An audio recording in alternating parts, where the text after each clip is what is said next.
धर्मराज युधिष्ठिर ने कहा, हे केशव, आषाढ़ शुक्ल एकादशी का क्या नाम है? इस व्रत के करने की विधि क्या है और किस देवता का पूजन किया जाता है? श्री कृष्ण कहने लगे कि हे युधिष्ठिर, जिस कथा को ब्रह्मा जी ने नारद जी से कहा था वही मैं तुमसे कहता हूँ। एक समय नारद जी ने ब्रह्मा जी से यही प्रश्न किया था।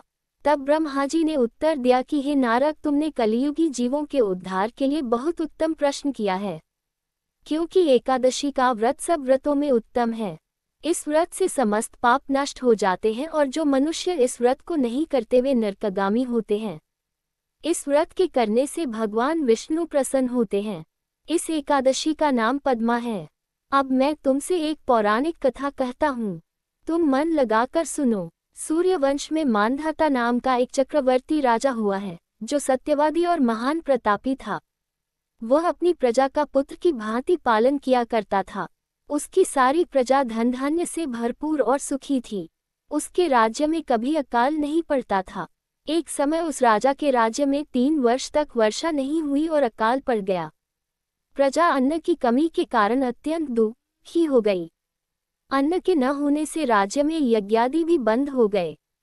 एक दिन प्रजा राजा के पास जाकर कहने लगी कि हे राजा, सारी प्रजा त्राही त्राही पुकार रही है, क्योंकि समस्त विश्व की सृष्टि का कारण वर्षा है।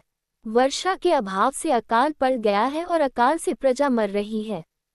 इसलिए हे राजन, कोई ऐसा उपाय बताओ जिससे प्रजा का कष्ट दूर हो। राजा मांधाता कहने लगे कि आप लोग ठीक कह रहे हैं। वर्षा से ही अन्न उत्पन्न होता है और आप लोग वर्षा न होने से अत्यंत दुखी हो गए हैं। मैं आप लोगों के दुखों को समझता हूँ। ऐसा कहकर राजा कुछ सेना साथ लेकर वन की तरफ चल दिया। वह अनेक ऋषियों के आश्रम में भ्रमण करता हुआ अंत में ब्रह्मा जी के पुत्र अंगिरा ऋषि के आश्रम में पहुंचा। वहां राजा ने घोड़े से उतरकर अंगिरा ऋषि को प्रणाम किया। मुनि ने राजा को आशीर्वाद देकर कुशलक्षेम के पश्चात उनसे आश्रम में आने का कारण पूछा।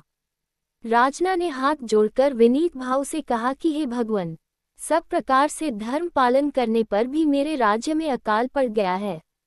इससे प्रजा अत्यंत दुखी है।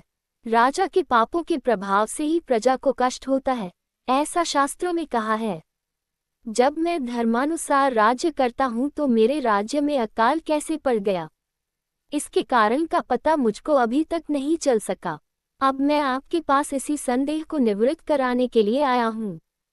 कृपा करके मेरे इस संदेह को दूर कीजिए, साथ ही प्रजा के कष्ट को दूर करने का कोई उपाय बताइए। इतनी बात सुनकर ऋषि कहने लगे कि हे राजन, ये सतयुग सब युगों में उत्तम है। इसमें धर्म को चारों चरण सम्मिलित है, अर्थात इस युग में धर्म की सबसे अधिक उन्नति है। लोग ब्रह्म की उपासना करते हैं और केवल ब्राह्मणों को ही वेद पढ़ने का अधिकार है। ब्राह्मण ही तपस्या करने का अधिकार रख सकते हैं, परंतु आपके राज्य में एक शूद्र तपस्या कर रहा है। इसी दोष के कारण आपके राज्य में वर्षा नहीं हो रही है।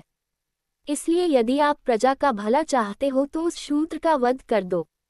इस पर राजा कहने लगा कि महाराज, मैं उस निरपराध तपस्या करने वाले शूद्र को किस तरह मार सकता हूँ? आप इस दोष से छूटने का कोई दूसरा उपाय बताए। तब ऋषि कहने लगे कि हे राजन, यदि तुम अन्य उपाय जानना चाहते हो तो सुनो। आषाढ़ मास के शुक्ल पक्ष की पद्मा नाम की एकादशी का विधिपूर्वक व्रत करो। व्रत के प्रभाव से तुम्हारे राज्य में वर्षा होगी और प्रजा सुख प्राप्त करेगी, क्योंकि इस एकादशी का व्रत सब सिद्धियों को देने वाला है और समस्त उपद्रवों को नाश करने वाला है। इस एकादशी का व्रत तुम प्रजा, सेवक तथा मंत्रियों सहित करो। मुनि के इस वचन को सुनकर राजा अपने नगर को वापस आया और उसने विधिपूर्वक पद्मा एकादशी का व्रत किया। उस व्रत के प्रभाव से वर्षा हुई और प्रजा को सुख पहुंचा।